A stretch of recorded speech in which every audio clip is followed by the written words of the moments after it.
തിരുവനന്തപുരത്തിന് ശേഷം അതിന് മുൻപായാലും B J പിക്ക് വലിയ നല്ല കാലമാണെന്ന് തോന്നുന്നു. കാരണം മുംബൈയിലും ബി ജെ പി ഏറ്റവും ശക്തമായി കുതിക്കുകയാണ്. കാവി തരംഗം തന്നെയാണ് മുംബൈയിലും പൂനെയും ഒക്കെ കാണാൻ സാധിക്കും. ഇതിൽ മുംബൈയിൽ വർഷങ്ങളായി ഉദ്ധവ് താക്കറെ ആധിപത്യം സ്ഥാപിച്ചിരുന്ന സ്ഥലത്താണ് ബി ജെ പി കുതിക്കുന്നത് എന്നുള്ളതാണ്.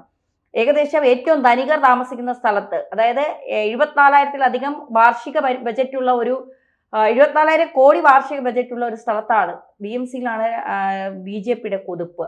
ഇത് മൊത്തത്തിലുള്ള രാഷ്ട്രീയ ഭാവിയെ തന്നെ മാറ്റിമറിക്കാനുള്ള സാധ്യതയുണ്ട്. ബി ജെ പി ഇനി അധികാരത്തിൽ വരുമോ എന്നൊക്കെ ചോദിച്ചവർക്ക് കൂടിയുള്ള ഒരു മറുപടി കൂടിയായിരിക്കാം ഇത്. ആ സമയത്ത് വന്നു തുടങ്ങി വോട്ട് ചോർച്ച. കോൺഗ്രസ് ആ പരിസരത്ത് പോലുമില്ല. ബി ജെ പിയുടെ ജയം കണ്ട് കോൺഗ്രസിന് ഇളകിയിട്ടുണ്ട്. കോൺഗ്രസ് പറയുന്നത് ഇത് വോട്ട് ചോർച്ച. അല്ല, അതിപ്പം അങ്ങനെ പറയാൻ പറ്റുമല്ലോ. അത് മാത്രം പറയാൻ അറിയുന്ന ഒരു അവസ്ഥയിലേക്ക് കാര്യങ്ങൾ പോവുകയാണ്. അപ്പോൾ ഈ BMC ബോംബെ മുനിസിപ്പൽ കോർപ്പറേഷൻ എന്ന് പറയുന്നത് ഈ പറയുന്നത് പോലെ ഇന്ത്യയിലെ ഒരുപക്ഷെ ലോകത്തിലെ ഏറ്റവും സമ്പന്നമായ കോർപ്പറേഷനുകളുടെ ലിസ്റ്റിനകത്ത് വരുന്നതാണ്. ഇപ്പോൾ പറഞ്ഞാൽ ഉദ്ധവ് താക്കറെയുടെ പാർട്ടിയുടെ ബേസ് ഒരുപക്ഷെ അവിടെ ഭരണത്തിന് വരുന്നതിന് മുമ്പ് അല്ലെങ്കിൽ ഭരണമില്ലാതെ ഇരുന്നാൽ പോലും അവർക്ക് പിടിച്ചു നിൽക്കാൻ പറ്റുന്ന, അതായത് ആ ഒരു പാർട്ടിയാകുമ്പോൾ അതിന് സാമ്പത്തികമായിട്ടുള്ള കാര്യം വേണമല്ലോ. സാമ്പത്തികമായിട്ടുള്ള കാര്യത്തിന് ഈ കോർപ്പറേഷൻ മാത്രം മതിയായിരുന്നു. ഈ കോർപ്പറേഷൻ അവരുടെ കയ്യിൽ നിന്ന് പിടിച്ചെടുക്കാൻ പറ്റാത്ത രീതിയിലേക്കായിരുന്നു. അത് പിടിച്ചെടുക്കും എന്ന് കഴിഞ്ഞ പ്രാവശ്യം മഹാരാഷ്ട്രയുടെ ഇപ്പോഴത്തെ മുഖ്യമന്ത്രി അദ്ദേഹം വെല്ലുവിളിച്ചതാണ്. അത് BJP ഒറ്റയ്ക്ക് പിടിച്ചെടുക്കുന്ന ഒരവസ്ഥയിലേക്ക് മാറുന്നു. ഏതാണ്ട് 26ഓളം കോർപ്പറേഷൻ ശൃംഖലകൾ, അതായത് ബൃഹത് മുംബൈ കോർപ്പറേഷൻ ആണ് ഇതിൻ്റെ ഫുൾ ഇതായത് 74,000 കോടി രൂപ തന്നെ പറഞ്ഞതുപോലെ വാർഷിക ബഡ്ജറ്റുള്ള ഒരു കോർപ്പറേഷൻ. അതായത് അവിടുത്തെ ഇപ്പം തിരുവനന്തപുരം കോർപ്പറേഷനിൽ തന്നെ നമുക്ക് നോക്കുമ്പോൾ നമ്മൾ പറയുന്നതല്ലേ, ഇപ്പോൾ പഞ്ചായത്ത് മെമ്പറുടെ സ്റ്റാറ്റസ് അല്ലല്ലോ ഒരു മുനിസിപ്പൽ കൗൺസിലറുടെ സ്റ്റാറ്റസ്.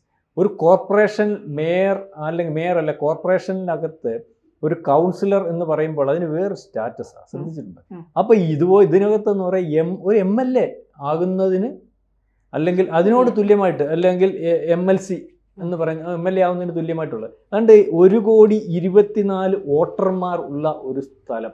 അതായത് മുംബൈ ഭരണം, മഹാരാഷ്ട്ര ഭരണം BJPയുടെ കയ്യിലാകുമ്പോൾ, അല്ലെങ്കിൽ ആ സഖ്യത്തിൻ്റെ കയ്യിലാകുമ്പോൾ, ഇപ്പോൾ ഉദ്ധവ് താക്കറെക്ക് എതിരെ നിൽക്കുന്ന ശിവസേന സഖ്യമുണ്ടല്ലോ. അപ്പോൾ ഈ കോർപ്പറേഷൻ അവിടെയും BJPയുടെ അപ്രമാദിത്യമാണ്. ഒരു പക്ഷേ BJP ആണ് അവിടുത്തെ മെയിൻ കക്ഷി, അല്ലെങ്കിൽ അവരെ തടയാൻ പറ്റാത്ത 2/3 ഭൂരിപക്ഷം. ഹരിയാനയ്ക്ക് ശേഷം ഇങ്ങോട്ട് വരുമ്പോൾ കോൺഗ്രസ് വളരെ പ്രതീക്ഷയോടുകൂടി നിൽക്കുമ്പോൾ അവിടെയും തുടച്ചു നീക്കി, അല്ലെങ്കിൽ പ്രതിപക്ഷ കക്ഷികളെ തുടച്ചു നീക്കി അധികാരത്തിൽ വരുന്നു.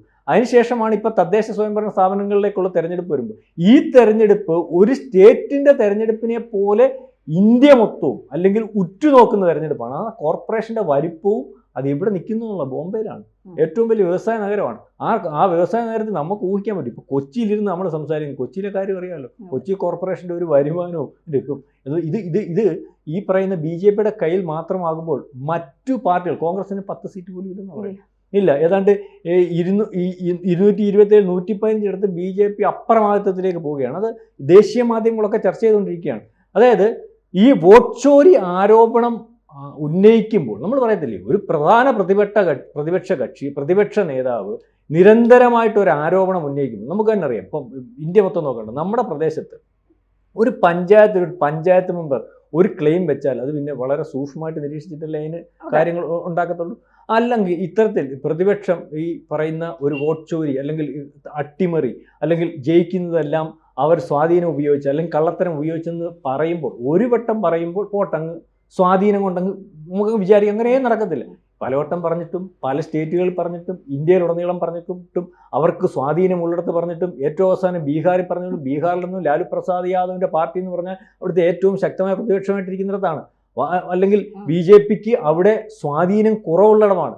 അവിടെ BJP പിടിച്ചു നിൽക്കുന്നത് യഥാർത്ഥത്തിൽ BJPക്ക് മത്സരിപ്പിക്കാൻ, യഥാർത്ഥത്തിൽ പറഞ്ഞാൽ BJP ആണ് 1-ാം നമ്പർ എന്ന് പറയുമ്പോഴും BJPക്ക് മത്സരിപ്പിക്കാൻ അല്ലെങ്കിൽ എടുത്തു കാണിക്കാൻ ഒരു മുഖമില്ലാത്തിടത്താണ്. അവിടെയും വോട്ട് ചോരി ആരോപിച്ചു. അവിടെ നിന്ന് തുടങ്ങി ബീഹാറിൽ വോട്ടേഴ്സ് ലിസ്റ്റിലെ അല്ലെങ്കിൽ അതിനകത്ത് അർഹതയില്ലാത്തവരെ നീക്കം ചെയ്തതിന് ശേഷം അത് വലിയ പ്രക്ഷോഭമാണെന്ന് നമ്മുടെ മാധ്യമങ്ങൾ ഉൾപ്പെടെ റിപ്പോർട്ട് ചെയ്തിട്ട്, അല്ലെങ്കിൽ പ്രക്ഷോഭം നയിച്ചിട്ട് വലിയ രീതിയിലേക്ക് കൊണ്ടുവന്നിട്ട് അവിടുത്തെ ഫലം എന്താ വന്നത്? അതായത് യഥാർത്ഥത്തിൽ ജനാധിപത്യ സംവിധാനത്തെ നമ്മൾ മനസ്സിലാക്കുമ്പോൾ, അതായത് കൃത്യമാക്കുമ്പോൾ, അത് ഇന്ത്യയിലുള്ള ജനാധിപത്യ വിശ്വാസികൾക്ക് അവർക്ക് താല്പര്യമുള്ളവരെ തിരഞ്ഞെടുക്കാൻ, അതായത് ഇന്ത്യക്കാർക്ക് മാത്രമായിട്ടുള്ള ഒരു അവസരം ലഭിക്കുന്ന ഒരു ഇടം വന്നപ്പോൾ ഈ പറയുന്ന കോൺഗ്രസ്, അതായത് 55 കൊല്ലം ഭരിച്ചിരുന്ന കോൺഗ്രസ് അല്ലെങ്കിൽ അവരുടെ കൂടെ നിൽക്കുന്ന പ്രതിപക്ഷം അവർ കള്ളരാണെന്ന് കണ്ട് അവരെ തുടച്ചു നീക്കി പോകുന്ന ഒരു അവസ്ഥയാണ്. അത് താഴെത്തട്ട് പോലും, താഴെത്തട്ട് എന്ന് പറയുമ്പോൾ ഈ നിയമസഭയിലുള്ള തെരഞ്ഞെടുപ്പിൻ്റെ പാറ്റയാണല്ലോ ഈ പറയുന്ന ലോകസഭയിലും ഒരുപക്ഷെ ഇതുപോലെ പഞ്ചായത്തുകളും കോർപ്പറേഷനും വരുന്നു. ഏത് പാറ്റേണിൽ നോക്കിയാലും ജനങ്ങൾക്കിടയിൽ മറ്റ് പ്രതിപക്ഷ കക്ഷികൾക്ക് യാതൊരു സ്പേസും ഇല്ലെന്ന് കാണിക്കുന്ന രീതിയിലേക്കാണ് ഈ കാര്യങ്ങൾ. അപ്പോൾ ഇത് തീർച്ചയായിട്ടും ബി ജെ പി സുനാമി എന്ന് വേണം പറയാം. അത് ബി ജെ പിക്ക് വളരെ വലിയ, കാരണം ഒരു സ്റ്റേറ്റ് പിടിച്ചതിനപ്പുറം വലിയ ഒരു പ്രാധാന്യത്തോടു കൂടിയാണ്. കാരണം ഭരണം പിടിക്കുമ്പോഴും ഭരണം ഇരിക്കുമ്പോഴും, നേരത്തെ ഈ പറയുന്ന അവിടുത്തെ മഹാരാഷ്ട്ര ബി ജെ പി ഭരിക്കുമ്പോഴും കോർപ്പറേഷൻ ആരുടെ കയ്യിലാണെന്നറിയാം? ഉദ്ധവ് താക്കറയുടെ കയ്യിലാണ്. ഉദ്ധവ് താക്കറെ അന്ന് തീരുമാനിച്ചതാണ്. ആ തീരുമാനം എടുത്തതിന് ശേഷം വളരെ ഇത്രയും കാലമെടുത്തു, അല്ലെങ്കിൽ ഒരു 10 കൊല്ലത്തിന് ശേഷമായിരിക്കും ബി ജെ പിയുടെ അപ്പുറമാകത്ത BMC-യിൽ വന്നത്. അപ്പം അവിടെ നമ്മൾ പരിശോധിക്കുമ്പം ബീഹാറിലായാലും ഹരിയാനയിലായാലും ഇപ്പോൾ തെരഞ്ഞെടുപ്പ് നടക്കുന്നിടത്തെല്ലാം ഈ ലോക്സഭാ ഇലക്ഷന് ശേഷം ബി ജെ പിയുടെ അപ്രമാദിത്വം, അതായത് ലോക്സഭാ ഇലക്ഷൻ നമ്മൾ പരിശോധിക്കുമ്പോൾ 2024 ഇപ്പോൾ ബി ജെ പിക്ക് ഒറ്റയ്ക്ക് ഭൂരിപക്ഷമില്ല. അതിന് മുമ്പ് 2 വർഷം ഭരിച്ചപ്പോൾ ഒറ്റയ്ക്ക് ഭൂരിപക്ഷമുണ്ട്. 2024 ഈ പറയുന്ന ബി ജെ പി ഇന്ത്യയുടെ ഭാഗമായിട്ട് ഇന്ത്യക്ക് വേണ്ടി മുന്നേറുന്ന ഒരു പാർട്ടി ആയതുകൊണ്ട് ആ പാർട്ടിയെ അട്ടിമറിക്കാൻ, അല്ലെങ്കിൽ ഇന്ത്യയെ ഇതിനു മുമ്പുള്ള കാലമൊക്കെയും നിയന്ത്രിച്ചിരുന്നത് വെളിയിലുള്ള ചൈന പോലെയും അല്ലെങ്കിൽ അമേരിക്ക പോലെയും അല്ലെങ്കിൽ യൂറോപ്യൻ കൺട്രികളുടെയൊക്കെ നിയന്ത്രണത്തിൽ അവരുടെ തിട്ടൂരത്തിനനുസരിച്ച് പോകുന്നില്ല എന്ന് കണ്ട് അവരുടെ സ്വാധീനം ഉപയോഗിച്ച് ജോർജ് സോറസ് ഉൾപ്പെടെയുള്ളവരുടെ സ്വാധീനം ഉപയോഗിച്ച് അട്ടിമറിക്കാൻ ശ്രമിച്ച 2020 നമുക്കറിയാമല്ലോ ഏതെല്ലാം രീതിയിൽ പൈസ വന്ന് കോടിക്കണക്കിന് രൂപ, ഏതെല്ലാം NGOs മീഡിയകൾ വളരെ കൃത്യമായിട്ട് ഇല്ലാത്ത കാര്യങ്ങൾ പ്രചരിപ്പിച്ച് താഴെ തട്ട് വരെ, അതാണെന്ന് ഈ പറയുന്ന ഇപ്പോഴത്തെ പ്രതിപക്ഷ നേതാവ് പറഞ്ഞ ഈ പ്രാവശ്യമില്ല UP-യിൽ അട്ടിമറിക്കും. പക്ഷേ അതിനകത്ത് ആ അട്ടിമറിയെ മറികടക്കാൻ ബി ജെ പിക്ക് സാധ്യമായത് ഒരുപക്ഷെ RSSന്റെ ഇടപെടിയിലായിരുന്നു. എന്നിട്ട് പോലും കഴിഞ്ഞ പ്രാവശ്യത്തെക്കാട്ടിൽ ബി ജെ പിക്ക് ഒറ്റയ്ക്ക് ഭൂരിപക്ഷമില്ലാത്തൊരവസ്ഥയിലേക്ക് വന്നു. അപ്പം അതിനുശേഷം അന്നവർ നടത്തിയ കള്ളപ്രചരണം, അല്ലെങ്കിൽ അത് സാധ്യമാക്കിയ മേഖലകൾ, അത് സാധ്യമാക്കിയ NGOs, അല്ലെങ്കിൽ അതിന് ഫണ്ട് വരുന്ന രീതി, അല്ലെങ്കിൽ ഇത്തരത്തിൽ കലാപങ്ങൾ ഉണ്ടാക്കാൻ ഉരുത്തിരിക്കുന്നവരെയൊക്കെ തടയുന്നതിന് വേണ്ടി കണ്ടെത്തി അതിനപ്പുറം അവരെ തടയുന്നതിന് വേണ്ടി അവർക്ക് പ്രവർത്തിക്കാൻ പറ്റാത്ത രീതിയിൽ ഇടപെട്ട് മുന്നോട്ട് പോയി. അതായത് ജനാധിപത്യ സംവിധാനത്തിൽ ഇന്ത്യക്കാരുടെ ജനാധിപത്യം, അവരുടെ താല്പര്യം സംരക്ഷിക്കുന്ന രീതിയിലേക്കുള്ള ഒരു ജനാധിപത്യ സംവിധാനം ഒരുക്കി ബി ജെ പി. അതുകൊണ്ടാണ് ബി ജെ പി മാത്രമാണ്. ഇതിനകത്തുനിന്ന് കാണിക്കുന്നത് ഈ പറയുന്നത് പോലെ അടുത്ത കാലത്തെങ്ങും അല്ലെങ്കിൽ ഇനിയും വളരെ കാലത്തേക്ക്, ദീർഘകാലത്തേക്ക് ബി ജെ പി തന്നെയായിരിക്കും പ്രതിപക്ഷത്ത് നിൽക്കുന്ന, നാളെ വരും മറ്റന്നാളിൽ വരും, അല്ലെങ്കിൽ ഈ പറയുന്നത് പോലെ അടുത്ത പ്രധാനമന്ത്രി എന്നുള്ള രീതിയിൽ നിൽക്കുന്ന പ്രതിപക്ഷ നേതാവും അല്ലെങ്കിൽ രാഹുൽ ഗാന്ധിക്കും ഒന്നും ഇന്ത്യ മഹാരാജ്യത്തേക്ക് എത്തി നോക്കാൻ പറ്റുന്ന ഒരവസ്ഥയില്ല.